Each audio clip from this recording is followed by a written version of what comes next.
तो hello guys, कैसे हैं आप लोग। आप सभी का स्वागत है। तो इस एपिसोड की शुरुआत वहीं से होती है जहां से पिछला एपिसोड खत्म हुआ था। बड़के डिसाइपल की जान निकालने वाला था लेकिन नहीं निकालता। ऑफ कोर्स यार, जान से थोड़ी ना मार देगा। बड़का डिसाइपल भी देखता है, भाई मैं जिंदा हूँ, मैं वाकई में जिंदा हूँ, मैं मरा नहीं हूँ। बुड्ढे आपने मुझे नहीं मारा, मगर क्यों।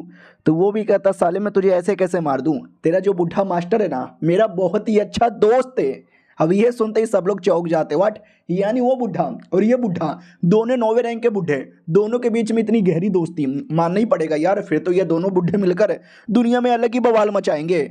तो वो भी कहता है, अरे यार तो मतलब मेरे बुढ़े ने आपको यहाँ पे आने बोला था। हमारा बुढ़ा भी कहता है, यार उसने आने बोला था। ये भी कहता, देखो आप पक्का मुझे सजा देने आए होंगे मेरे मास्टर के बदले, लेकिन मैं इतना आसानी से सजा लेने वाला नहीं हूँ। मर जाऊंगा लेकिन घुटने पे आके वापस कभी माफी नहीं मांगूंगा, बुढ़े मास्टर की माँ की बहू।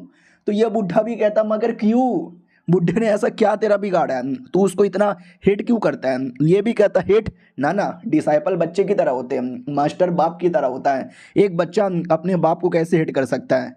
तो ये भी कहता, जब हेट ही नहीं करता तो ये फालतू की बकलोली क्यों किए जा रहा है। ये भी कहता, क्योंकि यार मुझे ये सब करना ही पड़ेगा। तो हमारा बुढ़ा भी कहता, अरे तेरी माँ का, क्या बोले और क्या ना बोले समझ ही यहाँ पे नहीं आ रहा। मन तो कर रहा है कि और मारूं, मार मार के एकदम जान ही निकाल लूं, लेकिन मैं अभी कुछ फैसला नहीं ले सकता क्योंकि मुझे खुद की मेमोरी याद नहीं। मेमोरी क्रिस्टल कहाँ पे पड़ा हुआ है वो भी याद नहीं। एक बार क्रिस्टल मुझे मिल जाए, सारी मेमोरी याद आ जाए, फिर जो फैसला लेना है वो मैं ले लूँगा। डिसाइपल भी कहता, हाँ लेकिन एक बात मानना पड़ेगा, मेरे मास्टर ने मेरे से काफ़ी उम्मीदें लगाई थी और मैं सारी की सारी उम्मीदों पे खड़ा नहीं उतरा। मैं तो बस समझ नहीं आ रहा। बुढ़ा भी कहता है, साला तुझे कुछ भी समझ नहीं आता। और पीछे से बच्चे अभी भी दूध पिए जा रही है।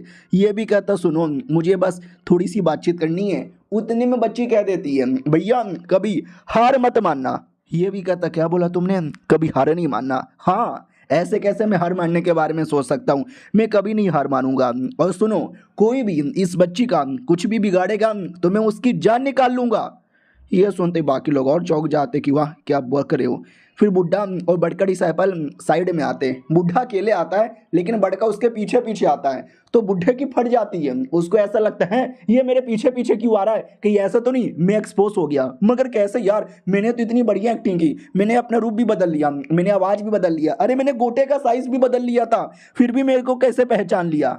लेकिन नहीं, वो उसने पहचाना नहीं था। वो तो घुटने पे आकर रिक्वेस्ट करने लगता है कि प्लीज़ मुझे 6 महीने का टाइम दीजिए। हमारा बुड्ढा पहले खुश होता है कि चलो मैं एक्सपोज नहीं हुआ, और दूसरी बात 6 महीने का टाइम तुझे क्यों चाहिए। ये भी कहता, वेल आप और मेरे मास्टर दोस्त हो तो मेरे मास्टर आपकी इज्जत तो करते होंगे। ये भी कहता, इज्जत, अरे वो मेरे गोटे के बराबर है बहुत मेरी इज्जत यहाँ पे करता है। बोल बोल, बोलना क्या है। वो भी कहता, पक्का मास्टर ने मुझे भेजा होगा कि जाओ उसको मारो, उसको सबक सिखाओ, उसको लेकर आओ। तो आपको ये सब करना कर सकते हो, लेकिन अभी नहीं, 6 महीने बाद। मुझे 6 महीने का टाइम चाहिए। 6 महीने के अंदर मैं अपना मकसद पूरा करना चाहता हूँ, प्लीज़ यार प्लीज़, आपके सामने हाथ जोड़ रहा हूँ। तो बुढ़ा भी सोचता है कि वेल क्या करूँ, इसको मैं टाइम दे दूँ। देखा जाए तो ये बेचारा अपना काम कर रहा है और ठीक ठाक ही काम कर रहा है, तो ये काम करता हूँ, मैं मौका दे ही देता हूँ। सुन मेरी बात है, देखें क्या वाकई में तुझे टाइम चाहिए। वो भी कहता, यस मुझे टाइम चाहिए। बुढ़ा भी कहता, ठीक है मैं तुझे टाइम दूंगा, लेकिन तुझे पहले मेरे सवालों का जवाब देना पड़ेगा।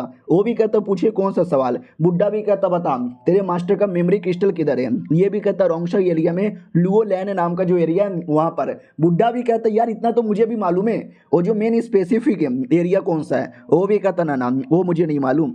फिर बुड्ढा ये भी पूछ लेता है कि उस मेमोरी क्रिस्टल के अंदर क्या है। ये भी कहता, मेमोरी क्रिस्टल के अंदर मेरे मास्टर की मेमोरी है। बुड्ढा भी लग, साला ये भी मुझे मालूम है, चल कोई ना, अगला सवाल का जवाब दे।